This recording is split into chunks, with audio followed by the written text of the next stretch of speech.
జీవితం గడిపేస్తానని చెప్పుకొచ్చారు. తనను సస్పెండ్ చేసి వేధించినందుకు చెంపపెట్టు లాంటి కౌంటర్ ఇవ్వాలని ఉందన్నారు నళిని. తెలంగాణ కోసం ఎంత కొట్లాడినా తనకు ఎవరూ అండగా నిలబడలేదని వెల్లడించారు. నాటి కాంగ్రెస్ ప్రభుత్వ విధానాన్ని నేటి కాంగ్రెస్ ప్రభుత్వము అనుసరిస్తూ వస్తోందని మాజీ డీఎస్పీ నళిని కన్నీటి పర్యంతమయ్యారు. అనారోగ్యంతో బాధపడుతున్న నళినిని తెలంగాణ భారతీయ జనతా పార్టీ అధ్యక్షుడు రామచంద్రరావు పరామర్శించారు. తన ఆవేదనను ఆయనతో పంచుకుంటూ మాట్లాడిన మాటలు ఇప్పుడు హాట్ టాపిక్ అవుతున్నాయి. నన్ను ఏమని సస్పెండ్ చేసిండ్రు, దానికి నేను చెంపపెట్టులాగా నేను ఎంత స్ట్రాంగ్గా కౌంటర్ ఇచ్చినా అవేమి నా దగ్గర లేవు. ఇప్పుడు డీజీపీ ముందు హాజరు కమ్మంటే నేను ఎట్లా హాజరైతా? నేనేమో కల్పెట్టినా, అందుకే పిల్లయ్యండి, లాగండి ఆయన్ని. ఆనాటి కాంగ్రెస్ గవర్నమెంట్ మొత్తం ఏం చేసిందో ఇప్పుడు ఈ కాంగ్రెస్ గవర్నమెంట్ లాగుతూ వస్తుంది. ఒక డిఎస్పీ లెవెల్ ఆఫీసర్కి ఇలా జరుగుతుంది. నేనేం తప్పు చేశాను సార్? కేవలం జై తెలంగాణ అన్నాను అంతే. ప్రజల కోసం నిలబడ్డాను, అది తప్ప ఇన్నేళ్ళ నన్ను వేటాడేది. ఇక తెలంగాణ కోసం కొట్లాడినందుకు నాటి కాంగ్రెస్ ప్రభుత్వం నళినిని డీఎస్పీ పదవి నుంచి సస్పెండ్ చేసిందన్నారు రామచంద్రరావు. తనకు రావాల్సిన బెనిఫిట్స్ ఇవ్వకుండా వేధిస్తున్నారని ఆరోపించారు. నళిని ఆరోగ్యం క్షీణించిందని, ఆర్థిక బరువులు మోస్తున్నారని తెలిపారు. ఇప్పటికైనా రేవంత్ సర్కార్ కళ్లు తెరిచి నళినికి రావాల్సిన బెనిఫిట్స్ డబ్బులు ఇవ్వాలన్నారు తెలంగాణ భారతీయ జనతా పార్టీ అధ్యక్షుడు రామచంద్రరావు.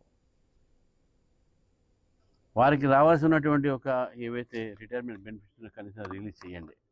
ముఖ్యమంత్రిగా స్వయాన మాట చెప్పారు కాబట్టి ఆమెకు అది ఆశ కలిగింది.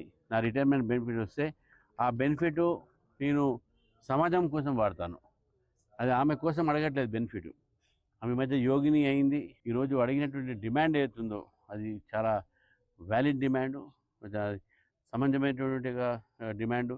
కాబట్టి నేను ప్రభుత్వాన్ని మరొకసారి డిమాండ్ చేస్తూ ఉన్నాను. నళిని గారిని యొక్క మానసిక స్థాపన నుంచి బయటికి తీసుకొచ్చి ప్రభుత్వమే ఆమెను ఆదుకోవాలని చెప్పేసి కూడా ఈరోజు మీ ద్వారా కోరుతా ఉన్నాను. ఇక నళిని ఆరోగ్య పరిస్థితి లేఖలో పేర్కొన్న ఆమె ఆవేదనపై ముఖ్యమంత్రి రేవంత్ రెడ్డి స్పందించారు. సీఎం ఆదేశాలతో నళిని ఇంటికి వెళ్లారు జిల్లా కలెక్టర్ హనుమంతరావు. ఆమె టైఫాయిడ్, డెంగ్యూ లాంటి వైరల్ ఫీవర్స్తో బాధపడుతున్నారని తెలిపారు. నళినికి అండగా ఉంటామని సీఎం చెప్పారని కలెక్టర్ వివరించారు. ఆమె వైద్య ఖర్చులు, అంతకుముందైన ఖర్చులను ప్రభుత్వం భరిస్తుందన్నారు. నళినికి రావాల్సిన బెనిఫిట్స్ విషయాన్ని ప్రభుత్వం దృష్టికి తీసుకెళ్తానని కలెక్టర్ హనుమంతరావు చెప్పారు.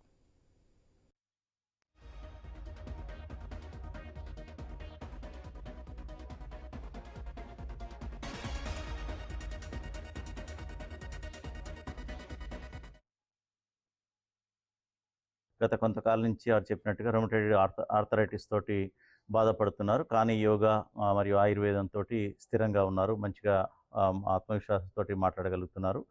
ముఖ్యమంత్రి గారి యొక్క నిర్ణయం ప్రకారం వైద్యం ప్రభుత్వమే భరించి చేస్తా అని చెప్పడం జరిగింది. అదేవిధంగా గతంలో కూడా ఏదన్నా వైద్యపరంగా అయినటువంటి ఖర్చులకు కూడా ముఖ్యమంత్రి గారు నిధుల నుంచి ఇస్తా అని కూడా చెప్పని కన్వే చేయడం జరిగింది.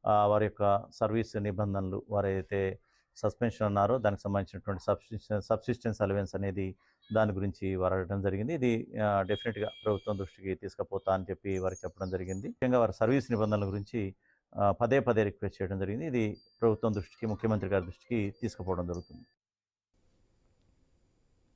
శాసనసభకు రావాల్సిన బాధ్యత జగన్కు లేదా అని ప్రశ్నించారు.